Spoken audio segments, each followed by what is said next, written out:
There are moments in life when everything suddenly changes.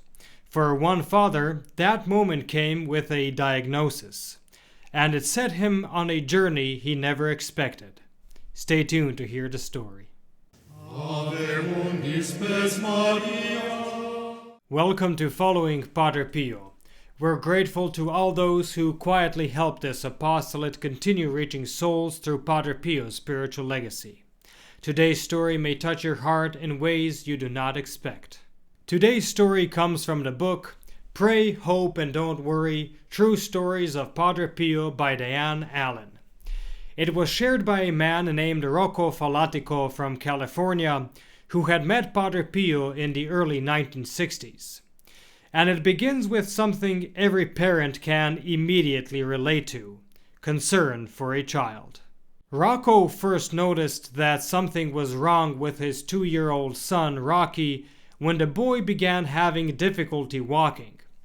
This was unusual because Rocky had always been agile, but now he was falling down a lot. Naturally, Rocco became concerned, so he took him to the doctor. After a series of tests, the diagnosis came back: a brain tumor. Rocky was scheduled for brain surgery at the UCLA Medical Center. Rocco found some comfort in knowing that his son was being treated by some of the finest neurosurgeons in the country. In fact, 5 doctors assisted during the operation. But when the operation was over, the news was worse than expected.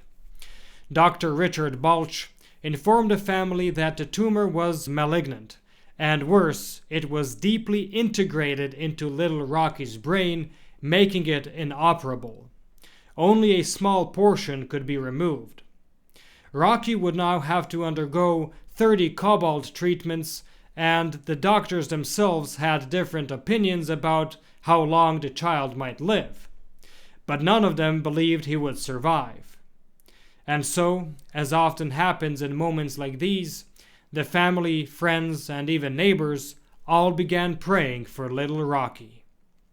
Now, around this time, Rocco's best friend, Charles Medina, had returned from San Giovanni Rotondo, and he spoke constantly about Padre Pio. He shared story after story. And for the first time since hearing about his son's illness, Rocco began to feel something he thought he had lost: hope. He decided to take his son to Padre Pio. But there was a problem. Rocco didn't have the money for such a long trip. And yet, through the generosity of family members and with the help of his best friend Charles, the trip became possible. And so, Rocco, his wife, and little Rocky set out for Italy. But when they arrived in Rome, they were immediately faced with a problem: the language barrier. They couldn't find anyone who spoke English. You can just imagine the hardship, being there in a foreign country with a sick child, trying to find your way to some remote village. Eventually, they somehow managed to reach San Giovanni Rotondo. When they entered the Church of Our Lady of Grace, Padre Pio was there, and Rocco immediately noticed something. Padre Pio's face had a spiritual radiance, something he had never seen before. After the benediction service, the men were allowed to enter the sacristy to receive Padre Pio's blessing.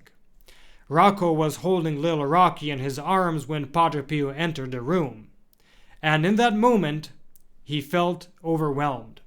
He knelt down, lowered his eyes, and although he had traveled all that way to ask Padre Pio to pray for his son, he found himself unable to say a single word. It was like being in the presence of Christ, he later said. Padre Pio approached. When he saw little Rocky, his face lit up with joy. Rocky kissed Padre Pio's hand just like everyone else. But afterwards, the boy told his father, "Daddy, I smelled something different when Padre Pio was there." Rocco knew exactly what his son meant. He was speaking of the mystical fragrance of Padre Pio. The following day, something providential happened. Rocco had lunch with a Capuchin friar, Brother Bill Martin, originally from Brooklyn, who spoke both English and Italian. During the meal, Rocco explained his son's condition. Brother Bill told him to bring Rocky back to the convent the next day, around noon, to the upstairs area where the men gathered. Padre Pio would be there. That evening, back in the hotel room, Rocco decided to write a letter to Padre Pio.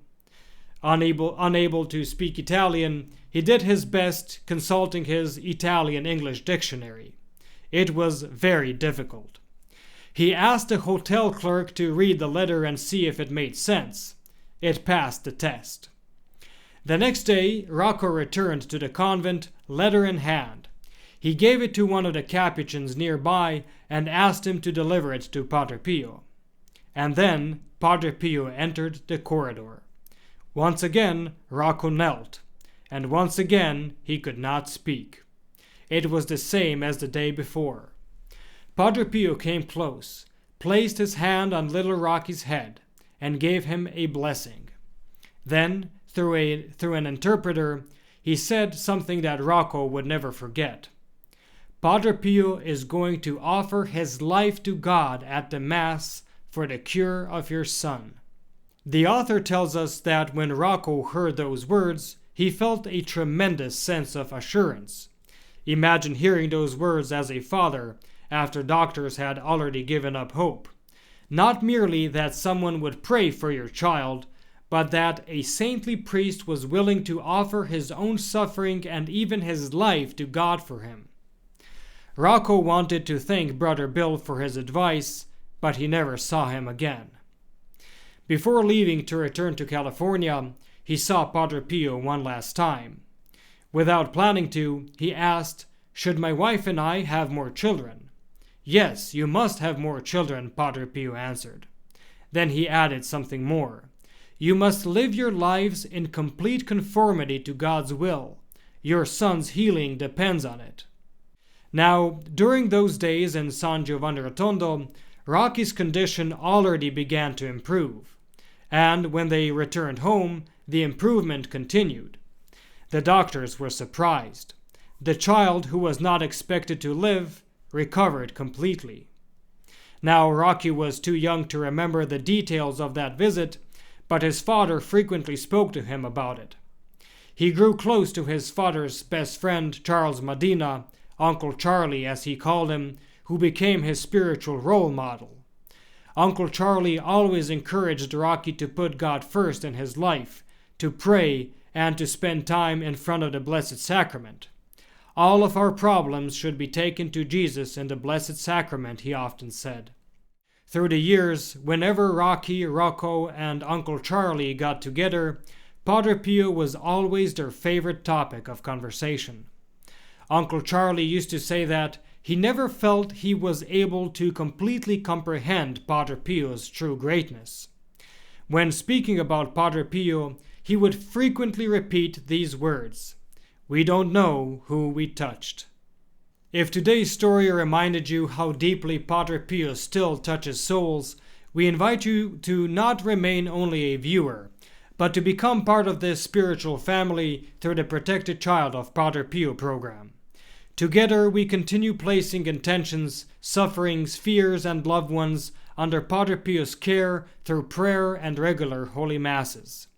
And through the faithful support of our members, this apostolate continues reaching souls who may be searching for hope at precisely the right moment. If you feel called to take that step, we warmly invite you to join us through the link below.